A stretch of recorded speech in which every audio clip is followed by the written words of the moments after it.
Welcome back, everyone. It's a Tier 9 game on this map whose name I've forgotten. Sacred Valley. There it is.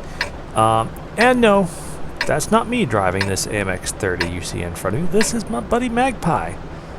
He's about to have a bit of a stomp of a match. It's actually a very nice matchup for this, the quintessential French Tier 9 sniping medium.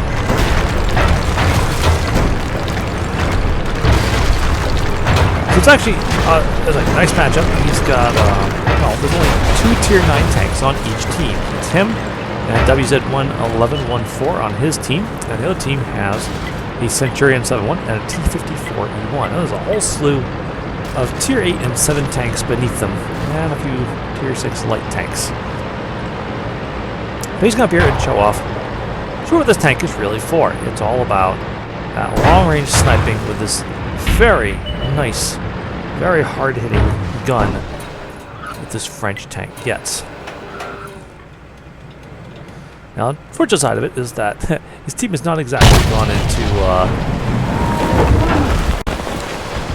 great positions here. A lot of them are up here on this ridge line, and they're actually, no, they're not shooting at him. Those rounds are actually aimed at the heavy tanks driving behind him.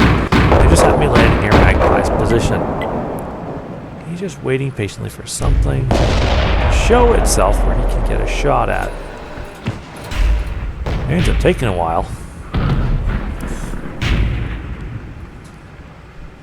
So be patient. This is let's be honest, this is a long match. This is going to be forewarned.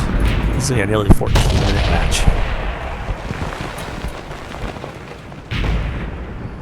He is just waiting for someone to drive out where he can put this gun to use. It's actually a really nice gun. We'll take a look. Oh, there's a T-25. Nope, he ducks back in the cover. You can see APR, standard ammo. Standard ammunition. 390 Alpha, 260 pin. Really good stuff. On the standard rounds, he's not shooting an IS-3 that's outside of render range there. He's got heat shells with, looks like 390 and 320 penetration. Oh, RU takes a nice hit. Although, actually, solid HE shell, 40 damage and 53 pen. Which I guess take like the RU might be really, really useful right now. Yeah, he's just being patient and waiting for enemy tanks to drive out where he can punch a hole in them. But yeah, as you can see, one shot fired, one hit so far. So not being tremendously exciting, but don't worry, it's a little more interesting as time goes on. Well, AMX CDC there, but there's a big thing of rocks in the way.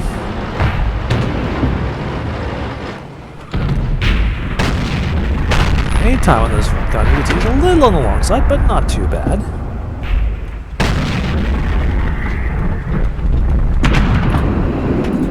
Now WZ111 finds himself facing off on a tough spot. When suddenly the enemy Tier 9 medium, a T-54E1 comes up. First shot just was not well aimed. It looks like going way behind them. Lose their IS-3 up there. T-54E1 has now fired off all his shots. He's gonna try and get away. His other tank's spotting him. Magpie's not interested in letting this very dangerous autoloading tank get away. It's getting a little hard hit now. He's nearing the end of render range. Almost out of hit points though. Magpie puts in like killing blow. Now he snugs back a bit. He's trying to get himself into a better concealed position. Snaps a shot at the T-29. Goes behind him. Unfortunate. He's looking for shots on these targets. Another IS-3. It's always a good one. Getting blow. I love it. Oop, gets spotted though. Enemy tanks start taking swings at him, and the French tank, this tank is not known for having any armor. So he's got to hide himself to protect himself from enemy fire. He's a bulldog that is chilling in the bush out here. Fires just as he dies. Unfortunate. He should be off the radar now, so he kicks on this IS-3. Why? Because, well, this IS-3 is in a position where he can shoot the IS-3 without having to expose himself to all the other enemy tanks down there. After an initial unfortunate shot, he starts taking this IS-3 apart. He has so much pen, this IS-3 has almost no chance of bouncing shells as they come screaming in from above here. It is nice though when he's such a weaker side turret armor though. He's finally been spotted, puts the IS-3 in his misery before he dodges back into cover. It's now actually 10-10. There's like that 11-11. 4 enemy tanks shooting. There's 3 of them. They're last seen in the North Pole at T-69. He and the rest of his team are all clustered up here on the hill, except for that. I don't know what that was that hit him. It's probably the TVP though, as their 1390 desperately tries to cap for the win.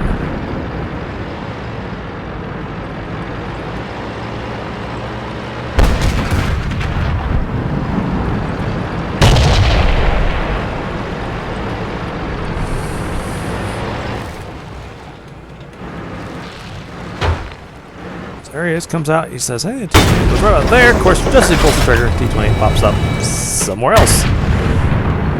TVP is threatening 1390 from a position where Magpi can't do anything about it. Magpie's still looking to try and get a shot to the Centurion. The Centurion's gotten away behind the castle. 1390, unfortunately, either took a damaging hit or left the cap. Yeah, he's probably taking hits based on how often he's being reset. So Magpi decides he's going to come in and try and pull off something. And there's the T-28. Doesn't know he's about to be flanked from behind. Of course, it's not really a gun meant to shoot on the move, so ends up missing him. Watch this. Talk about target prioritization. Comes around. Right now the prototype is only being hit, so he puts a shot into it. The prototype now is turning around, but most people don't realize the prototype does not have a fully traversable turret. So the moment he passes completely behind the prototype, he can no longer turn his turret. And he can just sit there and turn with him all day. Takes a shot at the T-69. Prototype's trying to turn around again, so it's not going well for the prototype. And prototype is taking it out. But now they've got 3 angry mediums opposite to him in the last remaining friendly tank. This almost dead STA-2. And so they are running for their lives. And amazingly, the TVP takes a pot shot, but they've stopped. They did not continue the pursuit, giving Magpi and this STA-2 a chance to gain some distance, turn this back into a match where the Tier 9 AMX is really at its best, long-range sniping.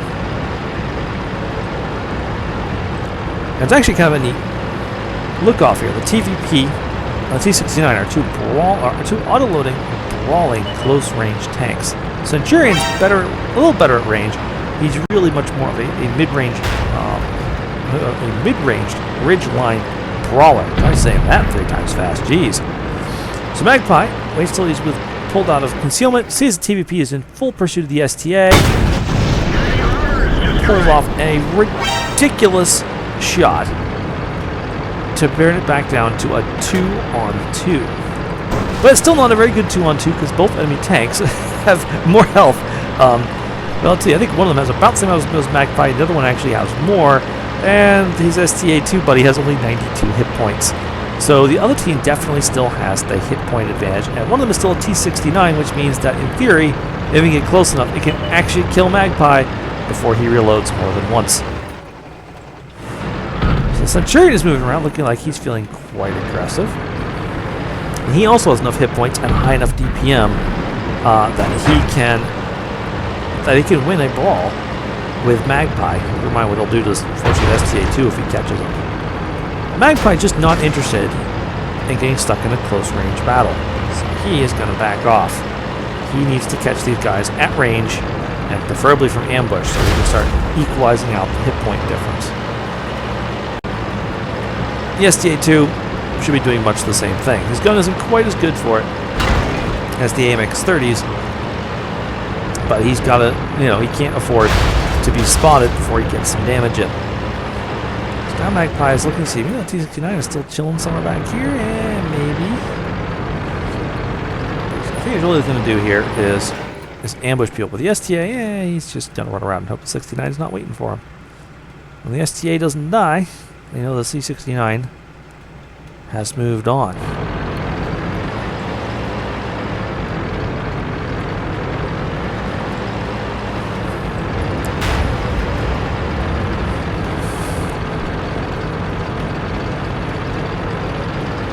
wreckage of battle left strewn all across here. Yes, yeah, I think he's being quite brave here, actually. I really would expect him to actually be the one lurking in the back like this while Magpi took the risks. But since he doesn't seem keen on coming up to higher ground, he continued playing forward scout while Magpi continues trying to move from sniping position to sniping position, hoping to ambush either the Centurion or, perhaps even better, the T-69.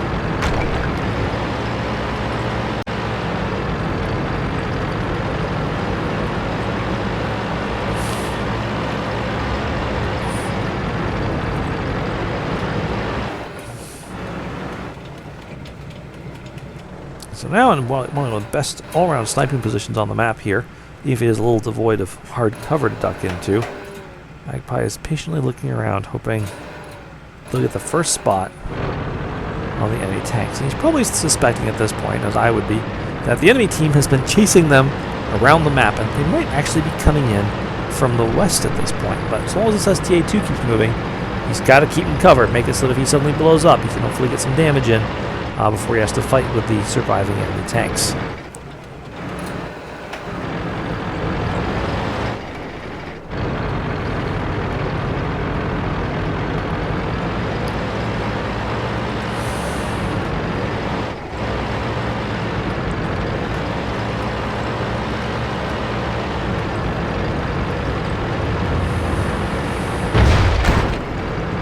Still using bushes, still trying to spot the enemy without being spotted in turn. A little extra heavy cover here thanks to the death of the tiger. The SJ now is saying, why don't you just snipe, please snipe at the cap. And yeah, that's definitely his plan. Aha! It's about to pay dividends. Centurion comes out, suddenly realizes, oh, I've been spotted. Cover! Cover! Bunk. Gets a big chunk of his hit points taken off by Magpi, who then withdraws to safety without taking any return fire. Once Magpi sees the Centurion disappear, he knows he's also off the radar.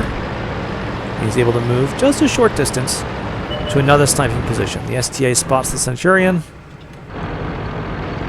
Magpi has to turn the tank to get enough gun depression to come on out. Put another big hit into the Centurion. STA is now shooting at the T-69, who's quick to withdraw. So both the enemy tanks are now hiding over there on the other side of the cap circle. This is the kind of battle where the STA-2 not the STA-2, the AMX 30 excels. Long-range sniping, where his slightly superior view range and much, much nastier gun allow him to dominate the local battle. But it looks like the enemy team has decided, they're not really interested in coming and being shot anymore. So Magpi, after just sort of chilling a bit here, it says, alright, well, staying here isn't going to work. A medium tank's supposed to flank things. Indicates to the STA what he is planning on doing. Or actually accurate that he should stay there. And Magpi flanks around. Fortunately, I think the STA doesn't quite understand. Ends up charging alone against both the enemy tanks. Ugh.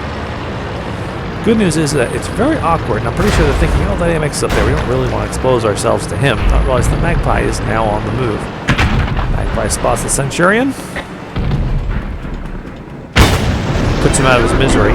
C-69 takes some heavy damage to the STA right before he finishes him off. Now suddenly he's a one-shot being charged by a nearly 1,000 health AMX 30. That wasn't going to end any other way. Really good play by the STA and by Magpi. I hope you all enjoyed watching that match. Good game and good night.